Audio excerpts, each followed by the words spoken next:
Aflat în sudul Transilvaniei, ținutul misterios de dincolo de pădure, de unde a pornit legenda lui Dracula, județul Sibiu este un loc unde prezentul și viitorul sunt legate de trecutul său istoric și multicultural. Munții și pădurile ascund urme de fortificații dacice și romane.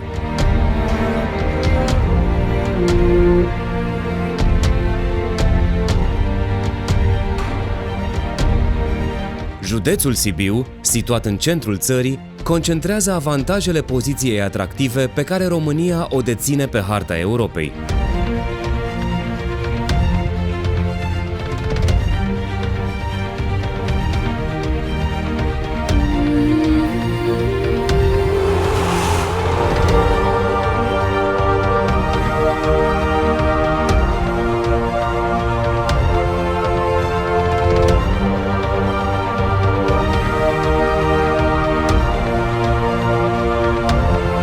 Județul Sibiu este deschis către piețele naționale și piețele emergente de la granița de est și de sud-est a Uniunii Europene. Accesul rutier și feroviar și aeroportul internațional fac din județul Sibiu un spațiu atractiv pentru locuire, investiții și turism. Un plan de dezvoltare echilibrat se sprijină pe polii urbani Sibiu și Mediaș și pe 5 zone teritoriale de dezvoltare economică și socială distincte, trasate de particularitățile lor geografice și istorice.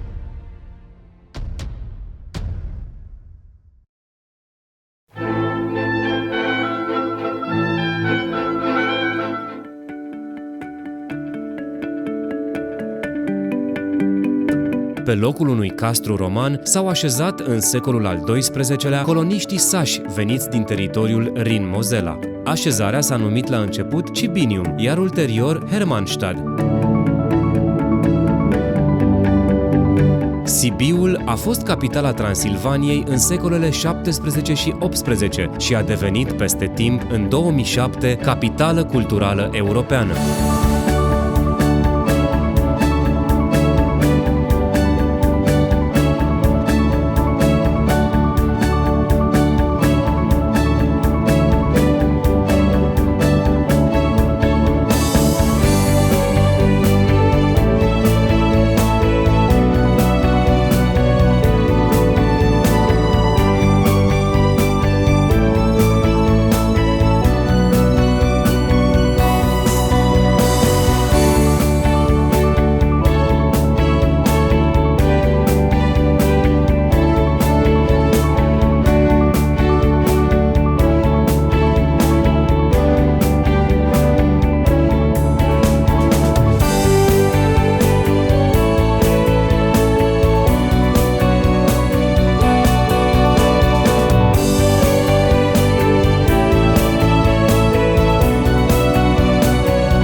Se spune despre Sibiu că este una dintre cele mai originale alcătuiri urbane din Europa. Construcții care s-au păstrat intacte peste secole sunt astăzi embleme ale orașului.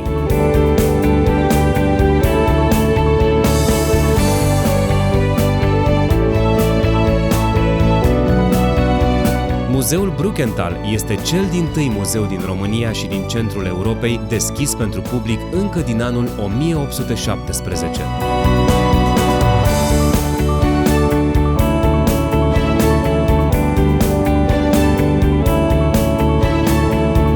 Sibiul este un oraș dinamic, un oraș al culturii și al culturilor, cu un patrimoniu istoric inestimabil și o economie modernă și competitivă.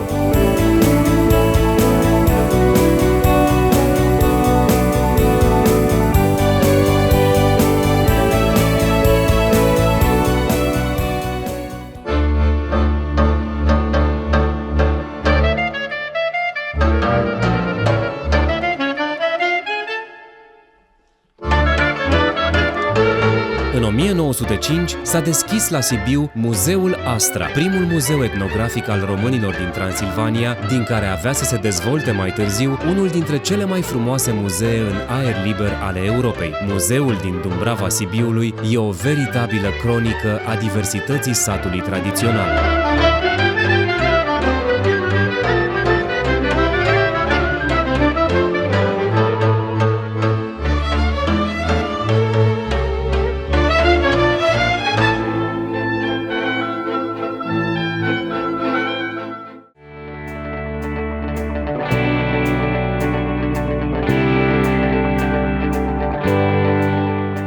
dinspre sud, pe Transalpina, vestitul drum al regelui care traversează munții, se ajunge în satele din mărginimea Sibiului, renumite pentru meșteșugurile și industriile legate de creșterea oilor, pentru folclorul autentic, portul popular plin de farmec și culoare, pentru sărbătorile populare și îndeletnicirile păstrate din generație în generație.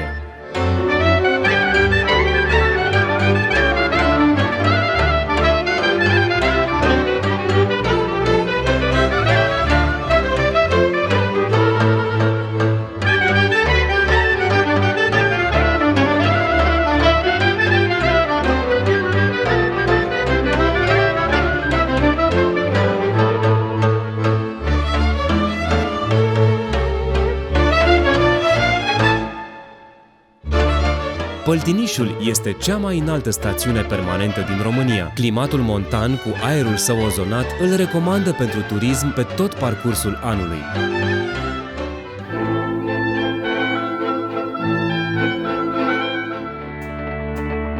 Valea Secașelor se remarcă prin potențialul viticol și prin tradițiile lumii satului cu specific aparte.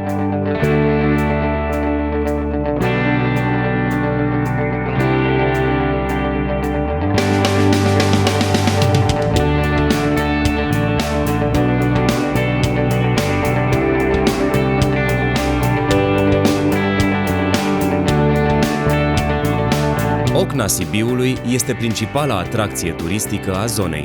Lacurile de la Ocna Sibiului erau pe vremuri mine de sare. Zăcămintele au fost exploatate și de romani. Stațiunea heliotermală, celebră în secolul al XIX-lea, a fost modernizată, iar turismul balnear de pe arhaicul drum al sării este o prioritate a zonei.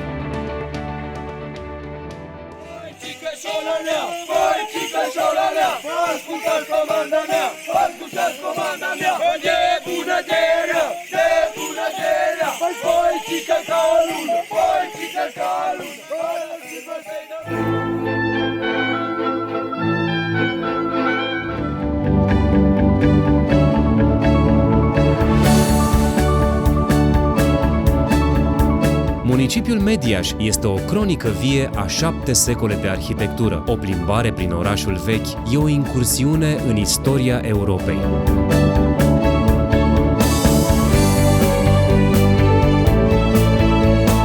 În secolul XVI, Johannes Honterus menționează zona din care face parte Mediașul sub numele de Țara Vinului, iar Bram Stoker spune în celebrul său roman că, la nunta lui Dracula, vinul a fost cel auriu de Mediaș.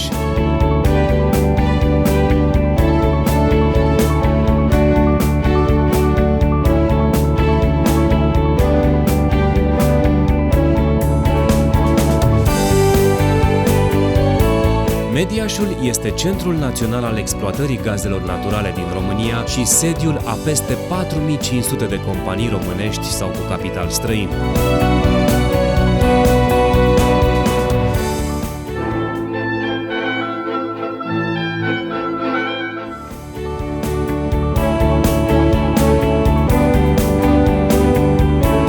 O atracție a zonei sunt bisericile săsești fortificate.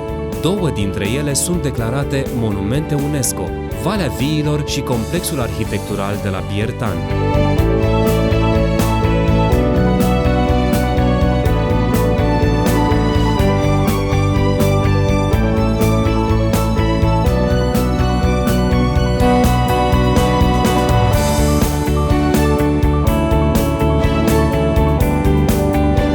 La stațiunea Bazna, apele minerale bogate în țăruri și nămol mineral sunt folosite de 2 secole.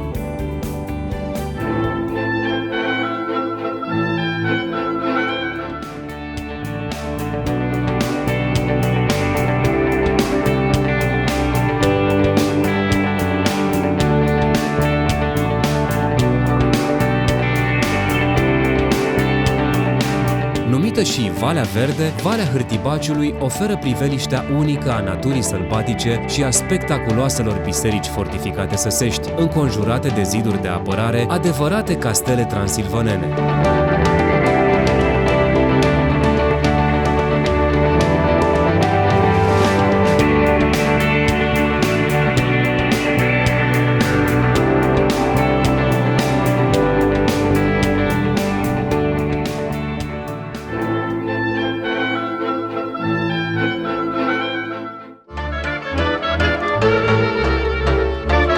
Oltul a săpat în munte un amfiteatru natural care se înalță spectaculos până la 2500 de metri altitudine.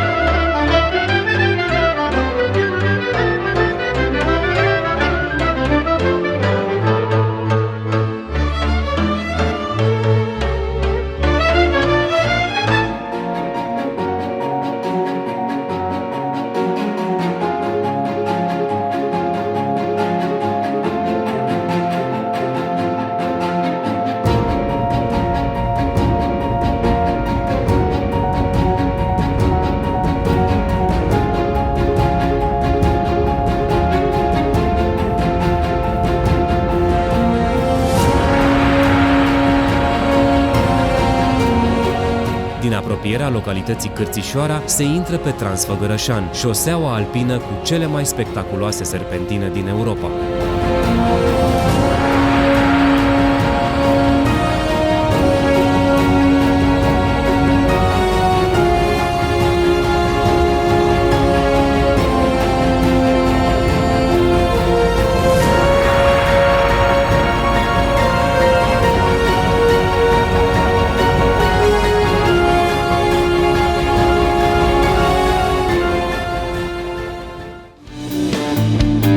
Un plan de dezvoltare echilibrat, dublat de o politică coerentă de promovare, înfățișează Sibiul ca destinație de top pentru investiții, educație, locuire, turism și cultură.